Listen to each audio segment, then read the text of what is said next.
We're on page 101, chapter 23. 110 years ago, even before Mrs. Mead was born, Green Lake was the largest lake in Texas. It was full of clear, cool water, and it sparkled like a giant emerald in the sun. It was especially beautiful in the spring when the peach trees which lined the shore bloomed with pink and rose-colored blossoms. There was also a town picnic on the 4th of July. They played games, dance, sing, and swim in the lake to keep cool. Prizes were awarded for the best peach pie and the best peach jam. A special prize was given every year to Miss Catherine Barlow for her fabulous spiced peaches. No one else even tried to make spiced peaches because they knew they would never be delicious as hers. Every summer, Miss Catherine would put bushels and bushels of peaches and preserve them with jars with cinnamon, cloves, nutmegs, and other spices that she kept secret. The jarred peaches would last all winter. They probably would have lasted a lot longer, but they were always eaten by the end of the winter. It was that Green Lake was heaven on earth, and that Miss Catherine's spiced peaches were the food for the angels. Catherine Barlow was the town's only school teacher, so she must be really cool.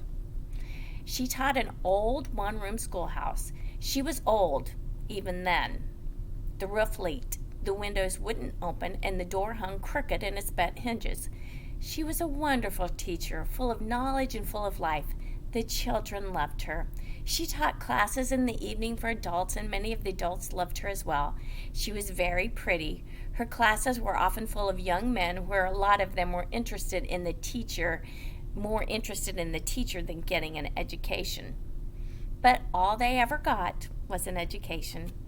One such young man was Trout Walker. His real name was Charles Walker, but everyone called him Trout because his 2 feet smelled like a couple of dead fish. P.U. That wasn't entirely Trout's fault. He had an incurable foot fungus. In fact, it was the same foot fungus that 110 years later would afflict the famous ball player Clyde Livingston, but at least Clyde Livingston showered every day. "I take a bath every Sunday morning," Trout would brag, "whether I need it or not." Most everyone in town of the Green Lake except Miss Catherine. Most everyone in the town of Green Lake expected Miss Catherine to marry Trout Walker. He was the son of the richest man in the county. His family owned most of the peach trees and all of the land on the east side of the lake. Trout often showed up at night school but never paid any attention.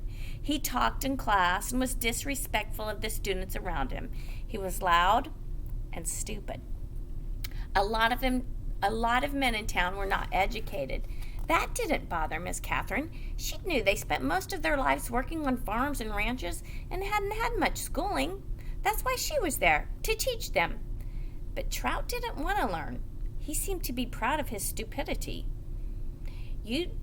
"How'd you like to take a ride on my new boat this Saturday?" he asked her one evening after class. "No, thank you," said Miss Catherine. "We've got a brand new boat. You don't even have to row it." "Yes, I know. Thank you," said Miss Catherine.